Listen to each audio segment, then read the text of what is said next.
A mendoni që Izraeli do pajtohet me një përfundim të luftës pa arritur qëllimet e veta?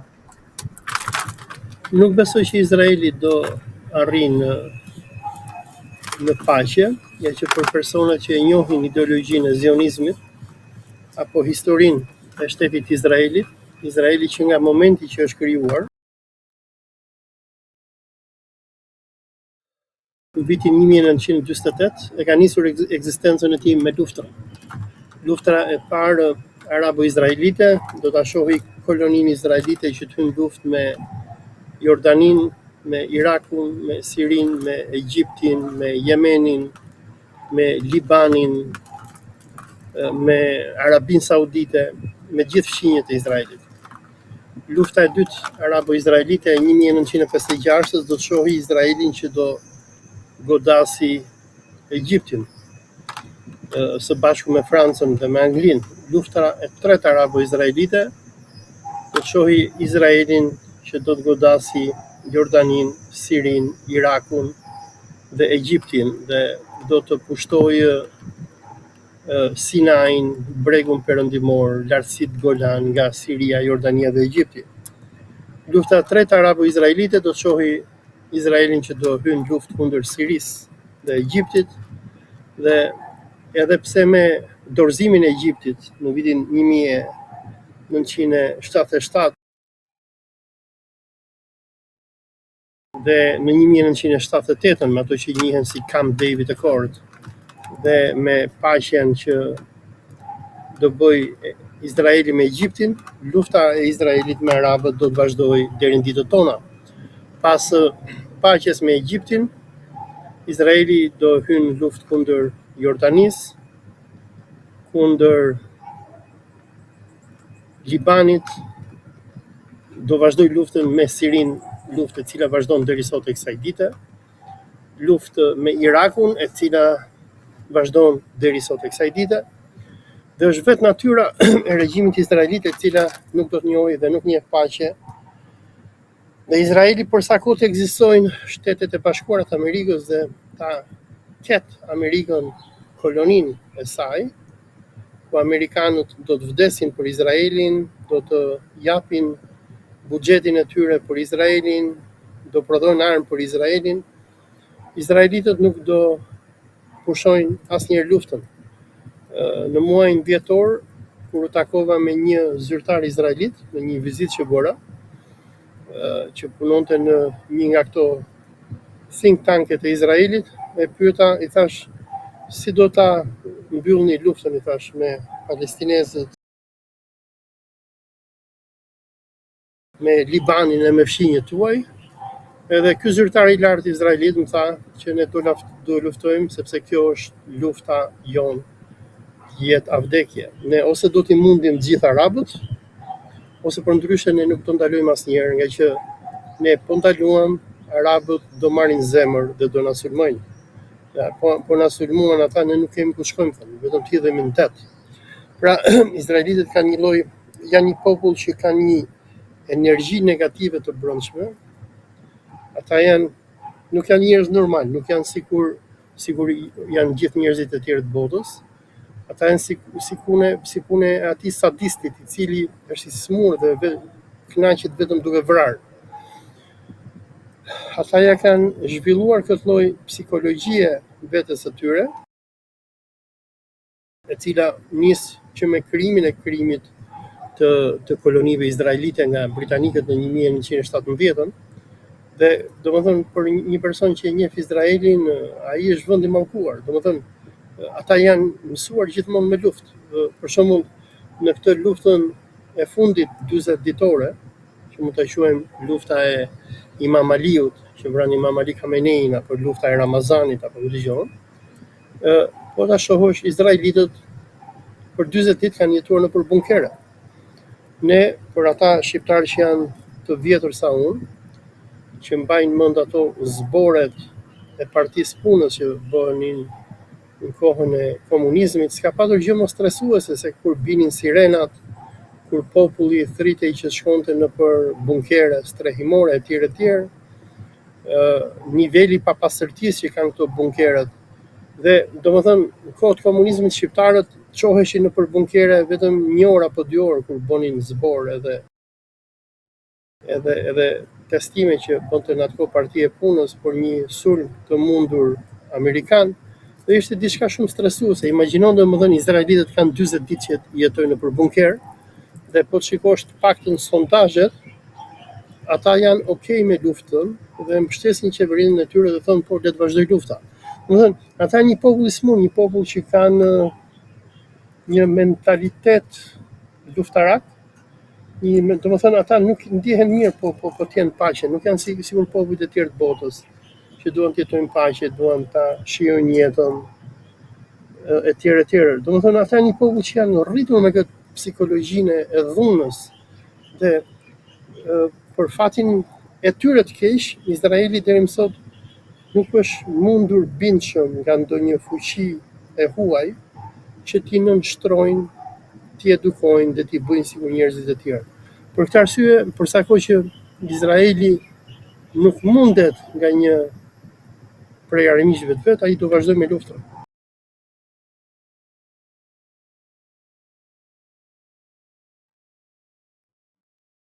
A mund të shkojë deri në përdorim të bombës bërthamore ndaj Iranit? Unë mendoj që bombardimet do vazhdojnë dhe nga që për personat që ndjekin mediat izraelite, deklaratat e politikanëve izraelit, Benjamin Netanyahu nuk do ndalojnë asnjë moment derisa ta zhdukë Iranin. Se për sa kohë që në Iran nuk kemi ndryshim regjimi, domethënë kjo qeveri pro-palestineze është në pushtet, Izraeli nuk do ndaloj në asnjë moment krimet e tij. Për më tepër, për ata që ndjekin kryeministrin Benjamin Netanyahu, Netanyahu e ka deklaruar shumë qartë që Izraeli ka mision për të zhdukur atë që ai e quan boshti shit, dhe pas zhdukjes së boshtit shit, ne do kemi një luftë tjetër, e cila do të jetë kundër atij që Benjamin Netanyahu quan boshti sunit apo boshti vllazërisë muslimane ku nën kuptohet Turqia. Për ata persona që ndjekin lajmet nga Turqia në këto ditë të fundit, ndërsa kundër Iranit po kemi bombardime masive, kundër Turqisë po kemi një sulm shumë të egër ekonomik, ku lira turke pothuajse po shkon sikur tumani iranian, ku qeveria turke po shpenzon me miliona dollar, duke shitur dollare, duke shitur florinë në mënyrë që të stabilizoj lirën turke dhe që nuk po e stabilizon dot. Dhe unë mendoj që jo vetëm që ne nuk do të kemi paqe në Iran, por larg qoftë nëse bie Irani, pastaj vendi tjetër që do sulmohet dhe do shkatërrohet është Turqia. Përpara pak orësh, apo më saktë që i bie dje me orën amerikane, ish drejtori i qendrës kombëtare kundër terrorizmit në Amerikë, Joe Kent, personi që dha dorëheqje përpara pak ditësh nga qeveria Trump, ku deklaroi që Izraeli kontrollon Trumpin dhe Trumpi e ka frikë Izraelin, e ka bërë një deklaratë tjetër shumë interesante në Twitter, ku ai përgjigjej një deklarate të Donald Trumpit, ku Donald Trumpi sulmonte NATO-n, duke thënë që kur ne na udhëtonte NATO nuk ishte aty dhe edhe ne nuk kemi nevojë për NATO.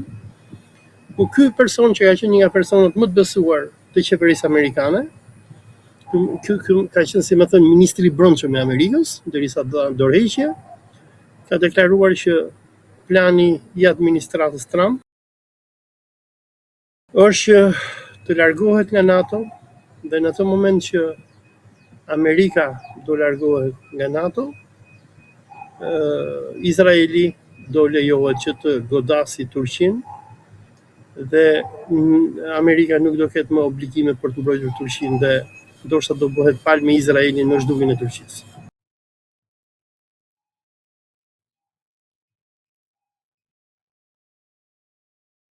A ishte vendimi i dur i kuvendit Shqipërisë që Irani të shpallej shtet terrorist?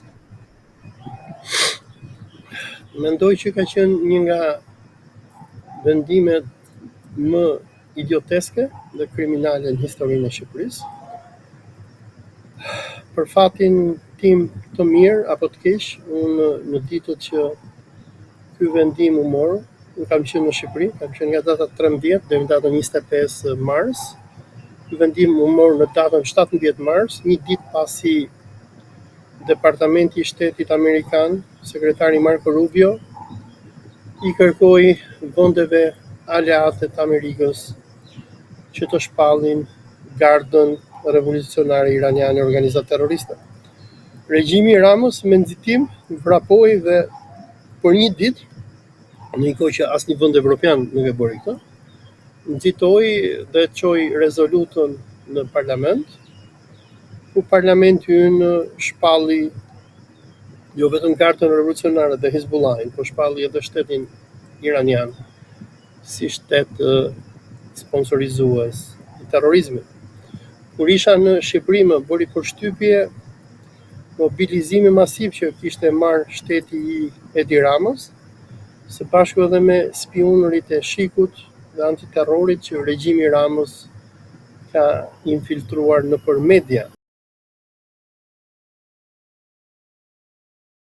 Në fakt, rreth një javë përpara se të vija në Shqipëri, në një nga këto televizionet kombëtare, në një emision që drejtohet nga një femër e cila është rekrutuar si agjente nga mujahidinët iranian, që në vitin 2018, një gazetar i antiterrorit doli dhe shpallte që në Iran ka grupe pro-iraniane, biles janë edhe disa komentatorë që jetojnë jashtë, besoj se pa ludonte për mua, që thoshte që këta mbrojnë Iranin, po këta po erdhën në Shqipëri, këta do t'i arrestojmë direkte. Unë erdha në Shqipëri, nuk marrë askush.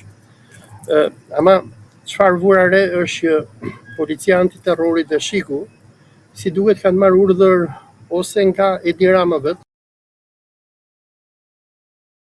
ose nga policia e antiterrorit, e cila me sa duket është kapur nga mujahidinët iranian, që të sulmojnë të gjithë ata analistë që flasin kundër luftës dhe kundër marrëzive që bën Shqipëria, domethënë marrëzi që nga strehimi i mujahidinëve iranian e deri te shpallja e Iranit shtet terrorist. Më bëri përshtypje, më vonë mësova kur isha në Tiranë, miqtë e mi më thanë që ka shumë të ashtë quajtur analist nga Shqipëria, por shumë janë nga Kosova, të cilat marrin edhe rroga dhe nxiren nëpër televizione që të sulmojnë Iranin, të hapin dezinformacion, të thonë Iranin e kemi shtet armik, Irani nuk e njeh Kosovën. Dhe më vonë e kuptova që këta ishin njerëz që disa paguheshin nga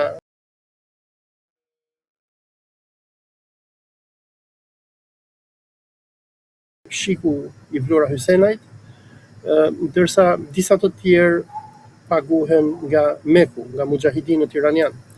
Tani pse bën Meku këtë gjë? Me sa unë kuptoj, Meku e bën këtë gjë nga që është friksohet nga opinioni publik shqiptar. Për personat që kanë bërë, që ndjekin rrjetet sociale dhe shohin komentet e njerëzve kur bëhet fjalë për luftën ndërmjet Iranit dhe Izraelit, 95% të komentuesve janë me Iranin. Domethënë në Shqipëri ka një simpati të madhe për Iranin. Kur isha në Shqipëri pata rastin të takohem me shumë qytetar, shumë besimtar musliman, me hoxhallar, biles edhe me myftiler, por edhe me njerëz që nuk kanë lidhje fare me fen islame, krishter, ateist. Edhe u habita domethënë nga simpatia e madhe që shqiptarët kanë për Iranin dhe urrëtitjen që shqiptarët kanë për regjimin e Edi Ramës, për mujahidinët e tjerë. Megjithatë, çfarë më bëri përshtypje kësaj here domethënë ishte se si asnjëherë më parë, vura re që këto janë struktura spionazhi.